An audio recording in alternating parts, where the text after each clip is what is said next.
Did Donald Trump just ignite the biggest collapse in American automotive history, one that could haunt us for decades?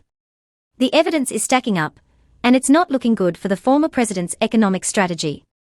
In 2025, Trump returned to the Oval Office vowing to reinvigorate American manufacturing. Central to his plan was a bold, headline-grabbing move: a 25% tariff on all imported cars and auto parts. It was supposed to bring jobs back home, protect American automakers, and punish foreign producers. But in reality, it may have triggered an economic chain reaction that's putting American workers, consumers, and even the very identity of the U.S. auto industry in jeopardy. Within hours of the tariffs being announced, Stellantis, one of the big three American automakers and the parent company of iconic brands like Jeep, Dodge, Chrysler, and Ram, made a shocking announcement. They were shutting down operations at key facilities and laying off 7,000 workers. Nearly 900 of those jobs were immediately furloughed in the U.S., while thousands more were impacted across Canada and Mexico. This is a devastating blow for an industry that was supposed to be entering a new era of strength under Trump's America First revival. Trump's promise was simple: impose tariffs to incentivize domestic production, create jobs, and restore American dominance in auto manufacturing. But that strategy appears to be backfiring spectacularly.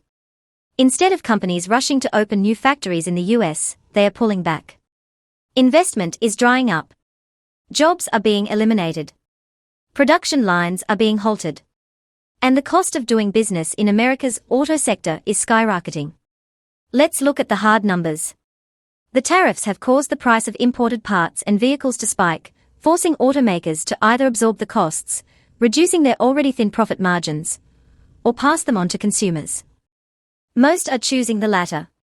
As a result, the average price of a new vehicle has jumped by $2,000 to $4,000. For many middle-class families, this puts even the most basic models out of reach. What used to be a reasonable purchase is now a financial stretch, if not outright impossible. It's not just consumers who are hurting. The ripple effects of these tariffs are devastating supply chains and putting intense pressure on companies that rely on complex, multinational logistics to stay competitive.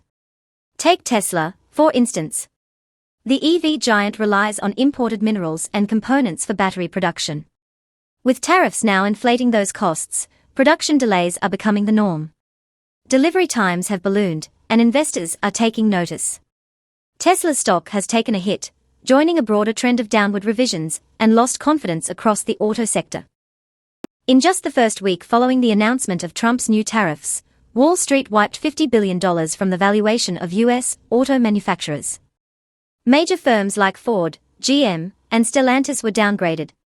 Suppliers, many of them small and mid-sized businesses, are now facing bankruptcy threats. With their margins already tight, these companies can't simply absorb the cost increases, and they lack the resources to reconfigure their operations around domestic-only supply chains. But it gets worse. The international fallout has been swift and fierce. Canada and Mexico, America's largest trade partners under the USMCA, responded with their own retaliatory tariffs. Canada targeted key components like aluminum engine blocks and lithium-ion batteries, critical to both traditional and electric vehicle production. Mexico followed suit, placing new levies on finished parts and raw materials. The message was clear: if the US plays economic hardball, other nations will strike back. This tit-for-tat escalation is further gumming up already fragile global supply chains. With cross-border parts becoming more expensive or harder to source, American manufacturers are stuck. They either pay the premium or halt production altogether.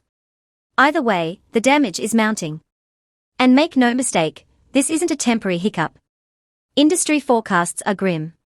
Experts now predict that new car sales in the US could drop by as much as 2 million units in 2025 alone.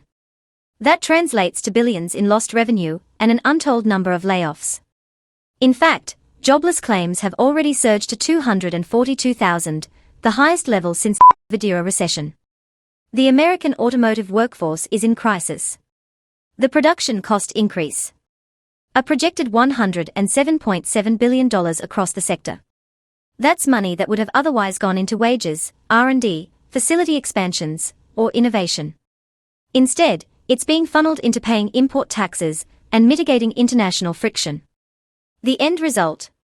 A less competitive, less dynamic US auto industry that's hemorrhaging talent, money, and consumer trust. So, where is the investment going? Not into the US. In fact, it's fleeing. Companies like Toyota and Honda are now scaling up operations in Canada and Mexico, not because they want to, but because they have to. By shifting production out of the US, they can avoid Trump's tariffs and maintain some semblance of cost competitiveness. Ford is quietly increasing production in Ontario. GM is expanding its assembly footprint south of the border. In short, American auto manufacturing is being outsourced to dodge American policy. It's a complete reversal of the administration's intended outcome. Consumers, meanwhile, are voting with their wallets. Faced with soaring prices, many are turning away from the new car market altogether. Instead, they are flocking to used cars, which are now experiencing a massive surge in demand. Prices for used vehicles are climbing, but they still remain far more affordable than new models. The result? A shift in consumer behavior that could reshape the market for years to come.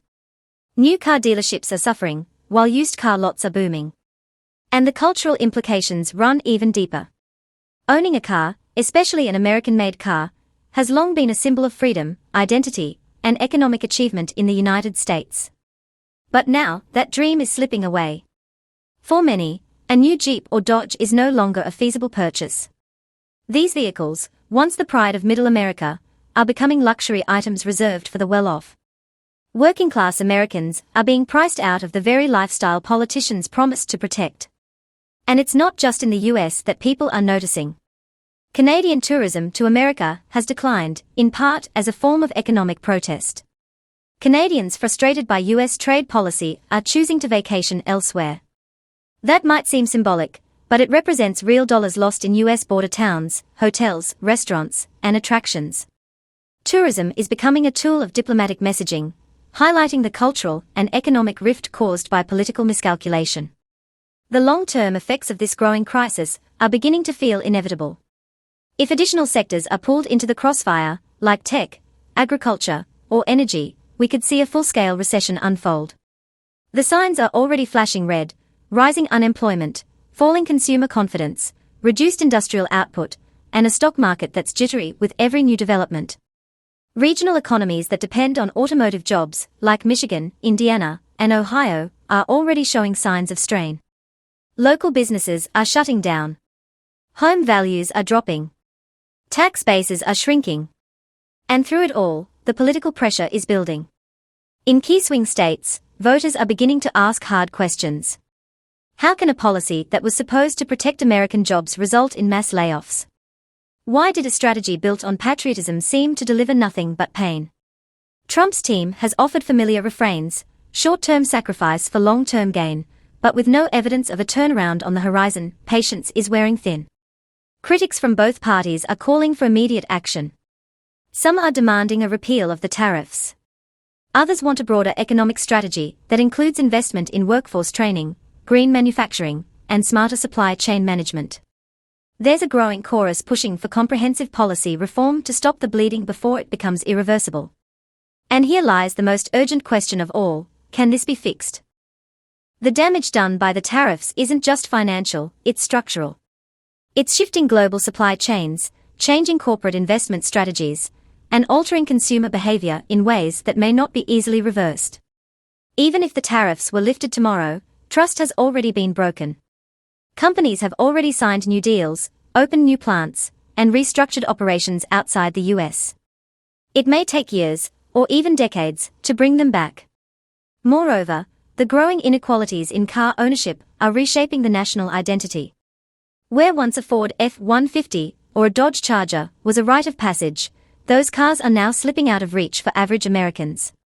And that's not just a matter of dollars, it's a matter of dignity, of opportunity, of what it means to participate in the American economy. Meanwhile, foreign governments are capitalizing on the chaos. Europe, China, and Southeast Asia are aggressively courting automakers with tax incentives, streamlined regulations, and long-term stability. As the US turns inward with protectionist policies, the rest of the world is stepping forward, offering an alternative path for the industry. And so we end where we began, with a simple, jarring question: did Trump just destroy the American auto industry? We'll let history be the judge. But from where we stand today, in the layoffs, the price hikes, the investment flight, the consumer pain, and the diplomatic fallout, it's clear that we are living through a pivotal moment. One that demands reflection, accountability, and above all, action. So if you've made it this far, we want to hear from you. Was this the right move for America, or a catastrophic misstep? Leave your thoughts in the comments. Smash that like button if you think the American worker deserves better. And don't forget to subscribe for more real talk on global politics, trade policy, and the future of our economy.